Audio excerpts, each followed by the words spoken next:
बिस्मिल्लाहिर्रहमानिर्रहीम जी, अस्सलाम वालेकुम। जिमदे रहो, बसते रहो, अपने हर चीज है। आज आप मेरे चैनल पे आए। अल्लाह पाक आपके माल में, कारोबार में, इज्जत में, रिस्क में, खानों में बरकत दे, आमीन। लें जी, और क्या चाहिए। पेशे खिदमत है कदुआ ते आलूआं दा मजदार आयता। इसनू वेख के पहला तुसा होना परेशान, फिर ईरान, फिर तुसा कहना इन्ना आसान। जितना आसान और सस्ता ये रायता है, इससे ज्यादा कहीं ज्यादा इसका जायका। बस 5 मिनट में बनने वाला ये मजेदार रायता एक बार मेरे कहने पर जरूर बनाइए। पसंद ना आने की शक्ल में पैसे तो मैं दूंगा वापस, आपका कीमती टाइम का जुर्माना भी साथ ऐड कर लीजिएगा। और हाँ, अगर बिल्कुल पसंद ना आए तो अनसब्सक्राइब कर दीजिएगा। अगर पसंद आ जाए तो लाजमी अपनी फैमिली दोस्तों के साथ जरूर शेयर कीजिएगा। नए आने वाले दोस्तों के लिए जी आनू मेरी मेहरबानी की दुआओं और मोहब्बतों का दिल से शुक्रिया। चलते हैं आज की मजेदार सी यमी सी रेसिपी की तरफ। तो चलो फिर हंसते आओ तो बसते जाओ।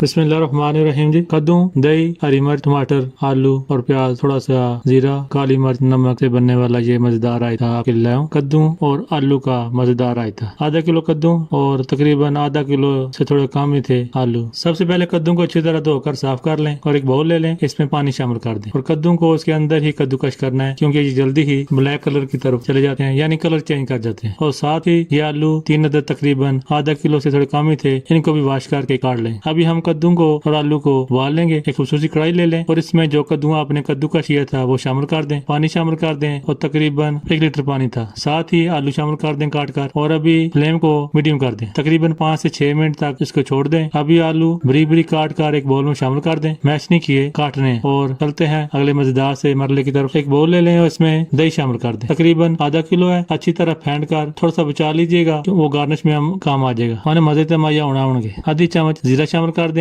आधी चम्मच नमक शामिल कर दें। नमक आप ज्यादा भी कर सकते हैं अपने टेस्ट के हिसाब से। आधी चम्मच काली मिर्च शामिल कर दें। अच्छी तरह मिक्स कर दें। अभी आलू जो हमने उबाल लिए थे वो भी शामिल कर दें। 3 अदद टमाटर दरमियाने साइज के काट कर शामिल कर दें। हरी मिर्च 5 से 6 अदद कड़वी होनी चाहिए, वो भी काट कर शामिल कर दें। एक प्याज बरीक बरीक काट कर वो भी शामिल कर दें जैसे आपके सामने। और कद्दू जो हमने उबाल लिया था कद्दूकश करके, उसको अच्छी तरह निचोड़ कर दबा कर निचोड़िएगा, फिर वो भी शामिल कर दें। अच्छी तरह आराम से मिक्स करें, एक ही जान हो जाए। अभी ये ऑलमोस्ट तैयार है। अभी हम जाते हैं सर्विंग डिश की तरफ। स्किप मत कीजिएगा। एक प्लेट ले लें और मिक्सचर शामिल कर दें। ऊपर दही शामिल कर दें जो हमने बचा लिया था। अच्छी तरह फैला दें। देखा मजा न आया तो इसके पैसे तो आपको वापस करूंगा, साथ जो टाइम जाया किया है वो भी इंक्लूड कर लीजिएगा, इंशाल्लाह वो भी दूंगा। दही के ऊपर चाट मसाला थोड़ा सा छिड़क दें और हरी मिर्च काट कर शामिल कर दें और ऊपर कुटी मिर्च का छिड़काव कर दें। खाने में तो है मजेदार, दिखने में भी मजेदार है। लगी न तो फिर ले आओ चीजें सारियां, तो फिर करो शुरू। बताइएगा जरूर कि आपको ये रायता कैसा लगा। जाने से पहले सब्सक्राइब जरूर कर दीजिएगा। जज़ाकल्लाह खैर। बिना लाइक बिना सब्सक्राइब की मत जाइएगा, मेहरबानी। जिंदगी ने साथ दिया। फिर मुलाकात होगी किसी नई यूनिक सी रेसिपी के साथ, ऐसी मजेदार रेसिपी के साथ। अगर ऐसी मजेदार रेसिपी आप देखना चाहते हैं तो मेरे चैनल का विजिट जरूर कीजिएगा। यहाँ तक आए हैं तो इसका मतलब है आपको ये रायता पसंद आया। आपसे गुजारिश है कि मेरे चैनल का विजिट जरूर कीजिएगा। खुश रहें। दुआ है कि अल्लाह पाक आपके माल में, कारोबार में, इज्जत में, रिज़्क में, खानों में बरकत दे, आमीन। चंगा फिर इजाजत दीजिएगा। फिर मुलाकात होगी किसी नई यूनिक सी रेसिपी के साथ। तो मेरा अल्लाह हाफिज।